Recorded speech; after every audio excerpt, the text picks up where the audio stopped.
আজ বিকেল ৫টায় সর্বস্তরের চিকিৎসক ও শিক্ষার্থীদের পক্ষ থেকে ৪ সদস্যের একটি প্রতিনিধি দল সিনিয়র স্বাস্থ্য সচিব মহোদয়ের সাথে সাক্ষাৎ করেছেন। এই বৈঠকে পূর্ব নির্ধারিত ৪টি দাবির বিষয়ে বিস্তারিত আলোচনা হয়েছে। প্রথম দুটি দাবির প্রেক্ষিতে ইতিমধ্যেই কিছু পদক্ষেপ গ্রহণ করা হয়েছে।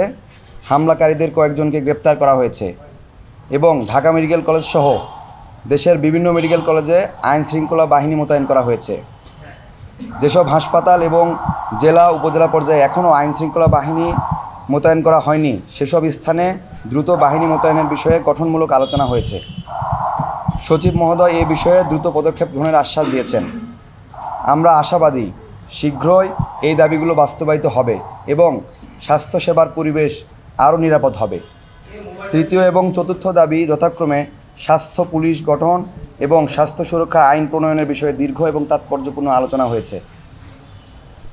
সচিব মহোদয় দ্রুততম সময়ের মধ্যে এসব দাবি বাস্তবায়নের জন্য কার্যকর পদক্ষেপ গ্রহণের আশ্বাস দিয়েছেন। এ লক্ষ্যে একটি কার্যকর কমিটি গঠন করা হবে, যেখানে আন্দোলনরত চিকিৎসকদের একটি প্রতিনিধি দল অন্তর্ভুক্ত থাকবে। এছাড়াও স্বাস্থ্যসেবার বিভিন্ন অসঙ্গতি যেমন ক্যাডার বৈষম্য এবং রেফারাল সিস্টেমের বিষয়েও আলোচনা হয়েছে। বর্তমান অন্তর্বর্তীকালীন সরকার ও স্বাস্থ্য উপদেষ্টা মহোদয় আমাদের দাবিগুলো গুরুত্বের সাথে বিবেচনা করেছেন।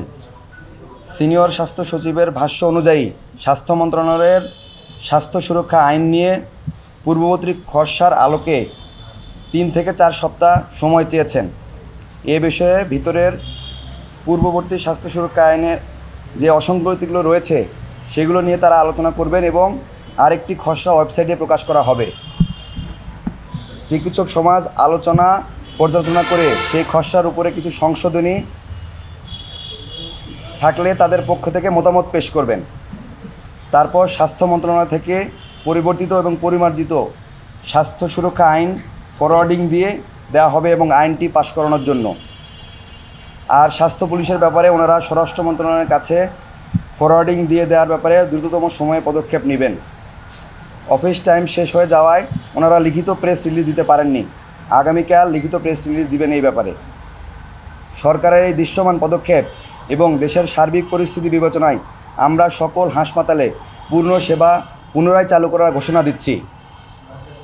এই আন্দোলনে আমাদের পাশে থেকে সর্বদা সহযোগিতা করার জন্য আমরা ঢাকা মেডিকেল কলেজ হাসপাতালের পরিচালক ব্রিগেডিয়ার জেনারেল ডাক্তার আসাদুজ্জামান স্যারকে এবং অধ্যক্ষ প্রফেসর কামরুল হাসান স্যারকে, হাসপাতাল প্রশাসন, আমাদের শ্রদ্ধেয় শিক্ষকবৃন্দ, রেসিডেন্ট ও ট্রেইনি, ইন্টার্ন চিকিৎসকবৃন্দ, মেডিকেল কলেজ শিক্ষার্থীবৃন্দ এবং মিডিয়া ভাইদের প্রতি কৃতজ্ঞতা জ্ঞাপন করছি।